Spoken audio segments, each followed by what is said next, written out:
189페이지 60번 문제. 앞부분, 앞에 지금 최대한 꼼꼼하게 문제를 풀어가고 있는데 중간중간에 뭐 또 이렇게 생략하는 문제도 있고 이렇게 하겠습니다. 일단은 이게 기출은 아닌데 경기 안정화 정책에 대해서 우리가 앞에서 봤던 것들을 그냥 확인하는 문제라고 생각하시면 되겠습니다. 경기 부양을 위해서 다음 정책들을 고려하고 있다. 첫 번째 정책 1은 델타 B 이퀄 델타 G 밑줄. 정부 지출 재원을 어떻게 마련하는 거예요? 공채 발행을 통해서 재원을 조달한다 이런 얘기입니다. 그래서 정부 지출을 증가시킨다. 이게 위에 ISLM 모형을 사용해서 위 정책들의 효과를 비교 분석하라 이랬는데 첫 번째 정책 1은 정부 지출 증가 효과를 분석하면 되겠죠?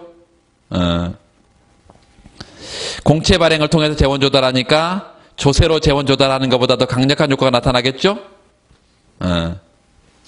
두 번째는 통화당국이 델타 B만큼 국채를 환매 조건부로 민감으로부터 매입한다. 국채를 매입하면 통화당국이 주는 건 뭐예요? 유동성이죠, 화폐? 그래서 통화 공급이 늘겠죠. 통화 공급이 늘어. 세 번째는 정부가 발행한 델타 B의 국채를 한국은행이 매입한다. 그리고 정부는 델타 B 이퀄 델타 G만큼 정부 지출을 증가시킨다. 그 뒤에 델타 B 이퀄 델타 G만큼 정부 지출을 증가시킨다는 일본 정책하고 똑같죠. 그러니까 확장 재정적 효과가 나타날 것이고 또 한국은행이 들어왔네. 한국은행이 국채를 매입하면 반대로 뭘 주겠어요 또? 화폐를 줄 거 아니에요? 통화를? 그러니까 한국은행도 확장 통화정책을 쓰는 것이고 사실상 정부도 확장 재정정책을 쓰는 것이고 이거죠. 3번 정책은 둘 다 정책을 한꺼번에 쓰는 거예요. 동시에. 2번은요. 한국은행의 확장 통화정책이고 1번은요. 정부의 확장 재정정책이고 그걸 해석만 그렇게 할 수 있으면 뭐 문제는 다 해결된 거지. 이해되시죠? 뒤에 가보세요. 정책 1에 그렇게 써놔. 델타 G 이퀄 델타 B. 그러면 IS 곡선이 지금 우측 갔는데요. 우측 갔는데 정부 지출 승수의 크기가 얼마예요? Y0에서 Y1까지 양쪽 화살표를 해서 정부 지출 승수의 크기를 우리가 알 수 있을 거예요. 두 번째 그래프는 한국은행이 국채를 매입하고 반대급부로 뭘 줘? 본원통화를. 따라서 통화량이 LM0에서 LM1으로 이렇게 늘면서 소득이 Y0에서 Y1으로 가니까 이것도 경기 부양 효과가 있겠죠.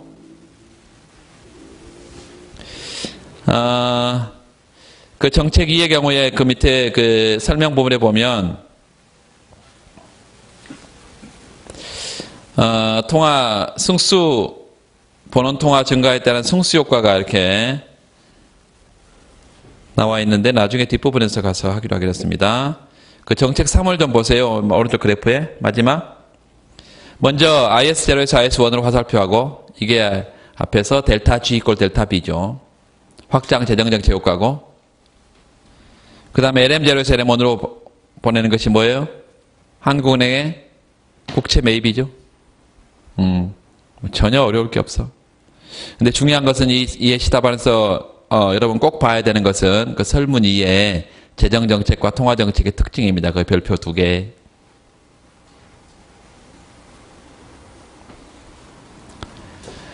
일단 재정정책의 주요 수단인 정부 지출은 또는 조세 증감은 그 전달 경로가 단순하다 밑줄. 총수에 직접적으로 즉각적으로 영향을 준다. 외부 시차가 짧으니까.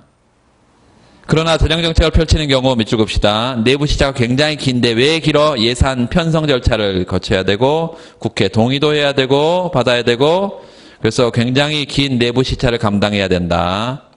이런 단점이 있고 두 번째는 재정정책은 유동성 함정에서 빠져서 LM이 수평이면 아무 효과가 없나요? 이때는 통화정책보다는 효과가 크죠? 케인즈 생각이니까. 고정환율 제도화에서 강력한 경기 부양 효과를 가진다.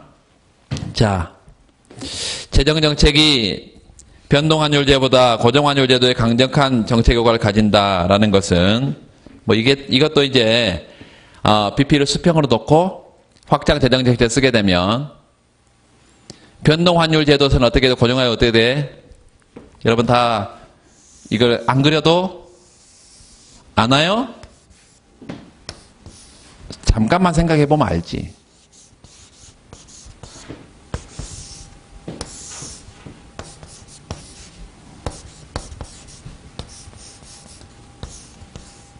확장 재정 정책이야. B점인데 요 B점에서 국제 수지는 뭐예요? 흑자니까 요게 국제 수지가 BP가 흑자니까 고정 환율 제도화에서는 환율이 고정되어 있는 고정 환율 제도화에서는 어떻다는 거예요? 흑자는 환율의 변화를 가져올 수가 없어. 그러니까 뭐가 변해? 통화량이 변하지. 통화량이 증가해.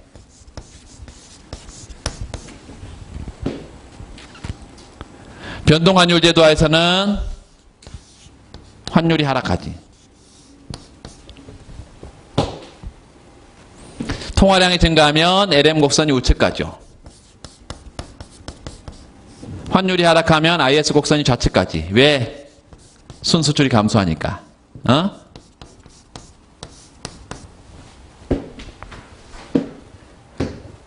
고정환율 제도화에서는 왜 통화가 늘어? 흑자는 환율의 상승 압력을 가져와요? 하락 압력을 가져와요? 이렇게 하락 압력을 가져올까요? 고정환율 제도에서는? 그러면 환율 하락을 방어하려면 어떻게 해야 돼? 외환을 사들이고 자국통화를 팔아야지. 그래서 통화가 팽창이 된다. 그러면 이제 고정환율 제도화에서는 통화가 팽창이 되니까 이런 상태에서 요로 가는 게 고정환율 제도고요. 요로 고정 최종 균형점이에요. 변동환율 제도화에서는 어때? 환율이 다시 떨어지면서 순수출이 감소하니까 다시 요로 와버려.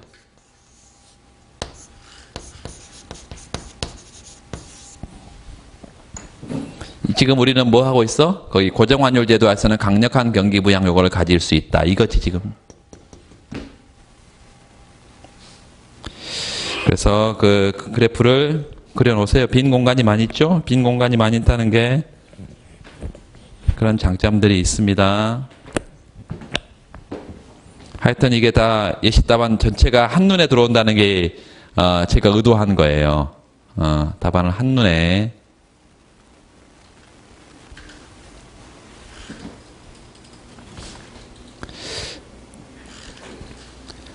그 밑에 좀 더 읽어볼게요. 확장 재정 정책으로 이자율 상승하면서 민간 투자 구축 밑줄.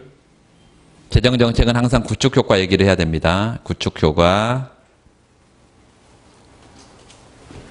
또 완전 자본 이동화에서는 변동 환율 제도를 채택하면 정책 효과가 사라져 버린다. 요 얘기예요. 변동 환율 제도를 써버리면 정책 효과가 사라져 버려. 여기 올라와 버려요.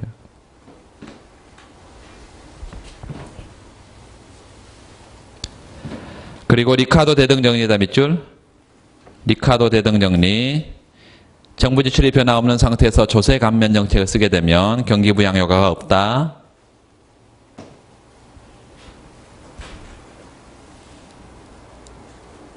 그래서 거기에 키워드에다가 몇 가지 전달 경로 체크, 두 번째 유동성 함정 체크, 환율 제도, 그리고 RET 이런 것들이 여러분이 사고를 어느 한 책의 한 챕터만 열심히 읽는다고 나오지는 절대 않잖아요. 그러니까 이런 것들을 잡아서 내가 재정정책 효과를 분석할 때 이런 것들을 생각해 볼 수 있다는 것을 여러분이 갖고 있어야 답안을 풍부하게 쓸 수 있는 거예요.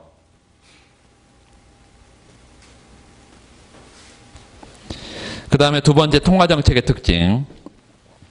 통화정책은 일단 중앙은행이 정할 때는 신속하게 정할 수 있어. 내부 시차가 짧아요.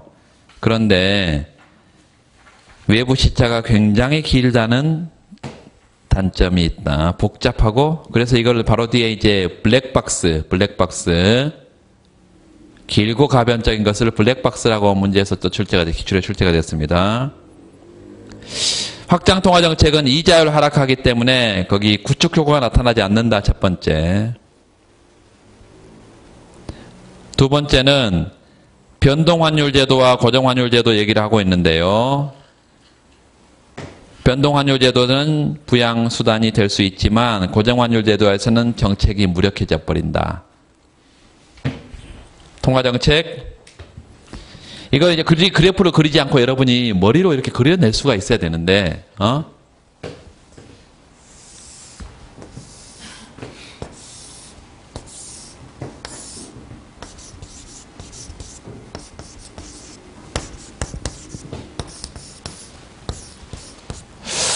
확장 통화정책을 쓰게 되면 이렇게 LM 제로가 LM1으로 이렇게 가고 새로운 균형점은 마찬가지로 이 점이 B점이 국제수지가 어떤 상태예요? 적자 상태예요. 그러면 얘하고 얘 형태로 가는 대로 그대로 가면 됩니다. 응? 이 적자하면 어떻게 된다고? 똑같이 고정환율 제도, 변동환율 제도. 고정환율 제도에서는 적자니까 통화량이 감소하고요. 변동환율 제도에서는 환율이 어떻게 돼? 올라가죠.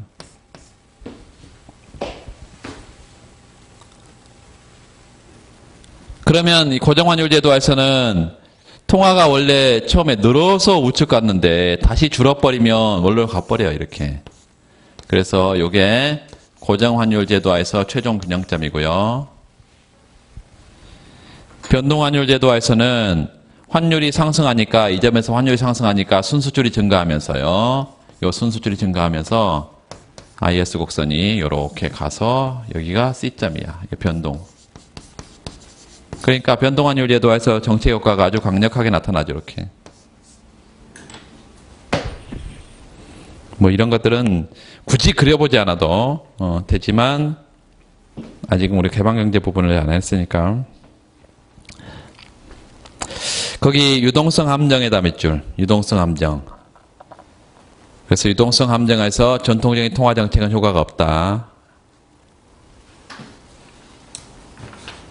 그거를 체크하시면 되겠고요. 그 다음 문제 요 하나 더 보겠습니다. 다음 문제. 그 계속 유사한 문제들이 엄청 많이 출제되어 있는 것을 여러분이 볼 수가 있을 거예요. 거기 다 비슷비슷한 문제야. 그 문제하고 그 다음 문제도 마찬가지인데 약간씩 설문만 다릅니다. 61번 문제 192페이지 입법고시 문제인데 전달 경로 파급 경로를 통화정책에 가능한 파급 경로를 설명하고 이게 전달 경로고요. 밑줄. 한국은행이 통화정책의 목표를 달성하기 위해서 콜금리를 인상한다. 밑줄. 실물경제 물가 상승 압력에 미치는 영향을 경로별로 설명하라. 경로별. 전달 경로, 이자율 경로, 자산가격 경로, 환율 경로, 신용 경로, 뭐 이런 것들을 다 따져봐라. 이런 얘기입니다. 두 번째는 통화정책에 관한 실증 분석하는 데 있어 연구자들은 파급 경로를 블랙박스라고 부른다. 왜 이런 이름이 붙었냐. 예시답 한번 보세요. 금리 경로, 콜금리 상승에다 밑줄. 금리를 높이면 이게 장기금리와 은행금리를 상승시키고 이게 소비투자를 감소시킨다. 그 장기금리와 은행금리 거기까지 밑줄 긋고 그게 통화정책의 전달 경로의 1단계입니다. 두 번째, 그 금리 상승이 소비투자를 감소시키는 거 이게 2단계예요.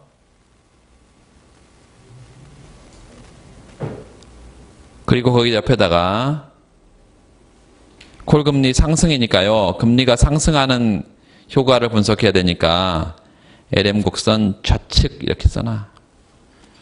LM 좌측. 긴축 통화정책을 쓰면 금리가 상승해. 나머지는 볼 필요도 없겠죠. 두 번째, 콜금리가 상승하게 되면 인플레 기대 밑줄. 금리가 상승하면 인플레 기대가 떨어진다. 거기 명목금리 상승뿐만 아니라 실질금리도 상승한다. 그 명목금리는 왜 상승하는 거예요? 인플레 기대가 떨어지면 명목금리가 떨어질 것 같은데 왜 상승하는 거야? 처음에 콜금리 상승이라고 줬잖아, 문제에서. 콜금리가 상승하기 때문에 명목금리 상승하고 인플레 기대가 하락하게 되면 명목금리는 일부 떨어지지만 실질금리가 상승하기 때문이죠. 따라서 경기 위축. 세 번째, 자산가격 경로 금리 상승에 다 밑줄 긋고 주가가 토빈의 Q와 투자와 여기 밑줄. 주가 토빈의 Q 투자.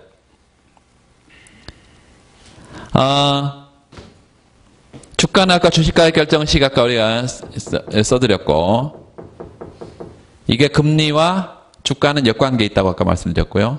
두 번째, 그 주가는 어디에 들어있다고? 토빈의 Q값에 분자값에 있는데 토빈의 Q를 실물 자산의 대체비용 분자는 주식시장에 평가된 기업가치라고 그랬는데 요거를 수식으로 쓸 수 있는 사람 먼 나라 얘기해? 달나라 얘기야? 에? 공부를 하면 내가 언제든지 갖고 뭐 있어야 돼. 그래야 그게 자기 실력이죠. 물론 나중에 시험장 가서 다 쏟아버리고 나와서는 몰라도 돼. 깨끗해. 시험장에 다 쏟아버리고 그 다음 며칠 지나잖아요. 정말로 머리가 하얗게 깨끗하게 된 사람들이 많던데 보니까 합격생들은 좀 물어보면 잘 몰라요. 책을 찾아보면 금방 나오지. 그러니까 굉장히 뭐 그동안 많이 공부를 했기 때문에 책을 찾아보면 금방 나오는데 그리고 합격생들의 공통적인 현상은 뭐냐면 자기 실력보다 답안을 잘 쓴다는 얘기예요. 답안을 잘 써. 근데 시험장 갔다 와서 며칠 지나고 바로는 알아. 근데 한 일주일만 지나고 물어보잖아요. 오, 정말로 완전 초보야 아무것도 몰라. 그 마인드만 남아있는 거예요. 경제학을 열심히 공부했다는 그 마인드. 예. 분모는 실물 자산의 대체 비용이니까 뭐예요? 여러분 투자를 하게 되면 뭐가 남는다? 미래에 공장 시설, 자본 시설이 남는다. 미래니까 K2예요. 분모는 K2야. 분자는 시가총액은 어떻게 평가가 되냐면 영업이득과 자본이득으로 평가가 돼요. 영업이득은 내가 시장에 물건 갖다가 내다 팔았을 때 판매 수입에서 뭘 빼는 거냐면 노동비용을 뺍니다. 그리고 자본이득은 어디서 올까요? 자본이득은 자본시설을 만들어 놓으면 요거는 일부는 마모되고 훼손이 돼. 그래서 감가상각되고 남은 이 자본시설은 또 시장 갖다 내다 팔 수 있어요. 그래서 영업이득과 자본이득은 Y2-W2, L2 이게 영업이득이고 자본이득은 1-델타의 K2 이게 자본이득이고 중요한 것은 이거는 전부 다 현재 가치화해야 되기 때문에 1+R로 요 R로 할인을 해줍니다. 여러분 그 수식을 여러분 이해하고 있으면 요거의 평균 Q인데 뭘로 미분하면 K2로 미분하면 한 개 Q가 되고요. 하야시에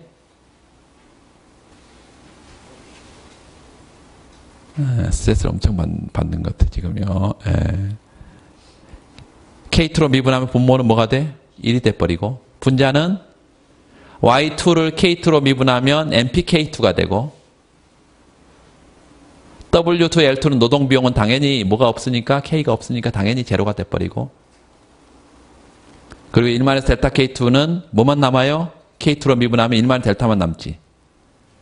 그리고 그걸 뭘로 할인했다고? 1+R로 할인했어. 그러니까 한 개 Q는 뭐죠? 분모는 K2를 미분해서 분모는 1로 가버렸고 분자는 MPK2가 있고 플러스 1-델타에 K2여서 1-델타가 있고요. 요거를 뭘로 할인해줬다? 1 플러스 R로 할인. 요 전체 값을요. 전체 값을. 이렇게.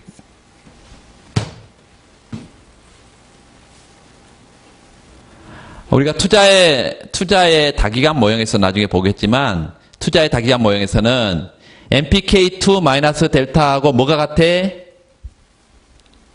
MPK2 델타가 뭐가 같아? 이자율과. 그래서 요 미래 자본의 한계 생산성에서 델타를 빼면 미래 순자본의 한계 생산성이고, 거기서 뭐와 같아지는 상태? MPK2 델타하고 요 이자율이 같아지는 상태. 요게 다기간 투자 모형에서 기업의 동태적인 이윤 극대화 조건이잖아요. 요걸 그대로 여기다 집어넣어 버리면 분모와 분자가 똑같아. 그래서 요게 1이 되는, 요 한계 Q가 1이 되는 상태에서 최적 투자가 결정된다고 보통 얘기한단 말이에요. 하야시 한계 Q. 그런데 우리 중요한 것은 지금 이 투자가 토빈의 Q 값에 영향을 받고, Q가 올라가면 투자도 증가하고, 그런데 그 Q가 뭐에 영향을 받는다? 주식 가격에 영향을 받고, 주식 가격은 또 뭐에 영향을 받아? 요 이자로 영향을 받고, 이런 얘기를 지금 계속 하는 거예요. 콜금리가 변하면 요 주가에 영향을 준다. 주가의 변화는 토빈의 Q 값에 어디에? 분자 값에 영향을 줄 것이고, 그리고 투자에 영향을 준다. 뭐 이런 얘기를 계속 하는 거예요. 그러니까 토빈의 Q 투자 나오면 쓰고 안 나오면 안 쓰고 이게 아니라 내가 공부한 건 어디다든지 그냥 다 써먹는다는 얘기예요.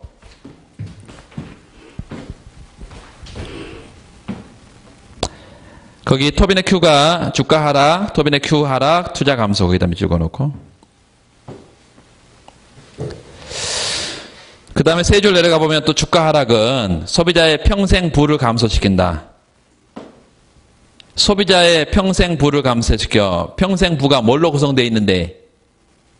자산, 근로, 소득으로.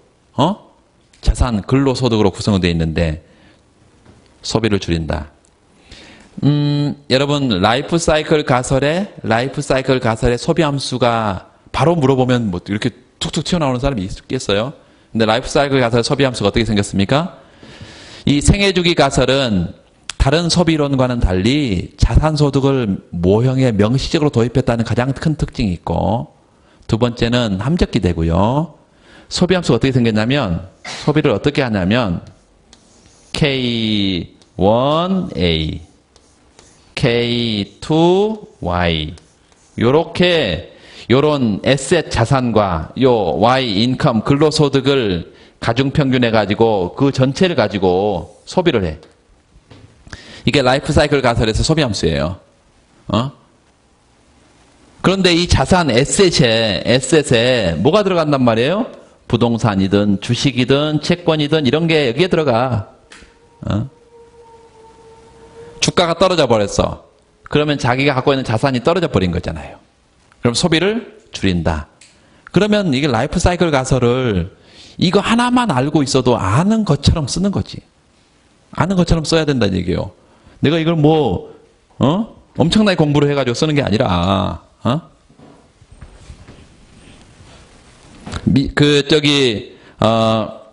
미시의 기초는 나중에 뒤에 가서 보겠지만, 각각의 이론을 여러분 답안지 한 페이지씩, 혹은 반 페이지씩 다 정리해가지고, 이걸 한꺼번에 조합을 해서 실제 문제가 나오면 쓸 거란 말이에요.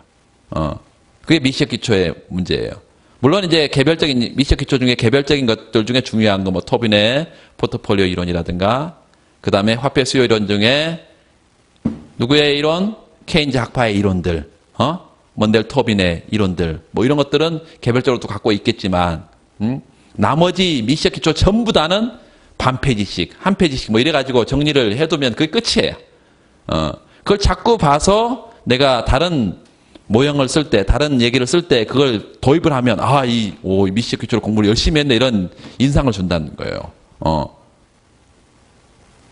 나중에 여러분 그런 얘기를 그러니까 답안을 잘 쓴다는 것은 공부를 열심히 한다는 것과 어느 정도는 비례하지만 완전히 정비례하지 않습니다.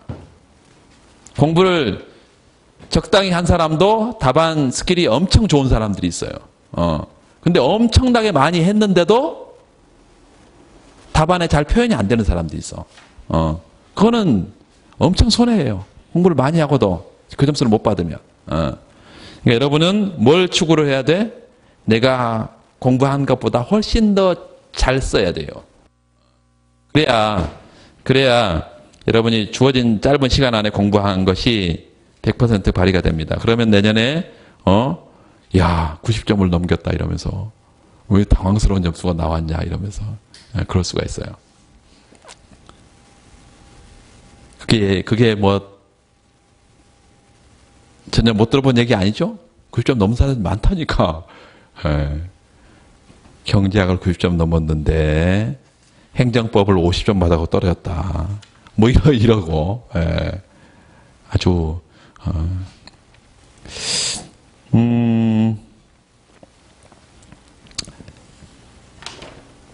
표정들 좀 풀어요. 집에 갈 때 됐어. 거기 자산가액 경로, 환율 경로, 신용 경로 이렇게 여러분 잘 꼼꼼하게 읽어보시고요. 뒤에 내일 하나만 더 보고 그 경로들은 실제로 이제 자세하게 보진 않았잖아요. 그래서 경로들은 내일 하나만 더 보고 갈 건데 193페이지에 그 파급 경로의 불확실성 그거 좀 블랙박스 거기 좀 잠깐 보세요. 거시경제 두 번째 줄표에 정책의 시차를 경제에 대한 충격과 밑줄 충격 그리고 정책 시행 이 사이에 걸리는 내부 시차가 있고 정책이 실물에 파급되는 이 외부 시차가 있는데 재정정책은 어때요? 내부 짧고 내부 길고 외부 짧고 통화정책은 내부는 짧지만 매우 긴 가변적인 외부 시차가 존재한다. 그래서 블랙박스다 이렇게 하래요. 블랙박스다. 통화정책이 일단 결정된다 하더라도 화폐 수요가 매우 가변적이다 밑줄. 이게 화폐 시장의 불안정성. 두 번째는요. 우리가 정책을 쓴다는 것은 내가 정책을 써서 민간에게 어떤 영향을 줄 거다라고 다 가설을 세우는 거죠. 상정을 해. 그게 밑에서 세 번째 줄이야. 정책이 민간에 어떤 반응을 끌어낼 거다라는 가정을 해요. 그런데 그 가정이 안 맞아떨어진다 이거예요. 그래서 화폐금융정책의 결과가 어떠한 방향성을 가질지 예측하는 게 아주 어렵다. 블랙박스 이 안에서 어떤 일이 일어나는지 잘 모른다 이것입니다. 그래서 아예 생각을 안 해버리자. 그 신경 쓰지 말자. 이런 게 직관에 기초한 모형이고 아니야 합리적 기대를 해야 돼. 내가 정책 쓰면 민간이 이런 반응을 보이는 것을 예측해야 돼 라는 게 합리적 기대 이론이죠. 오늘은 여기까지 하겠습니다. 내일은 그 뒤에 이어서 계속 보겠고 그 통화정책과 관련해서는 하나만 더 하고 뒤에 재정준칙 뭐 이런 것들로 넘어가겠습니다. 오늘 여기까지 하겠습니다. 수고하셨습니다.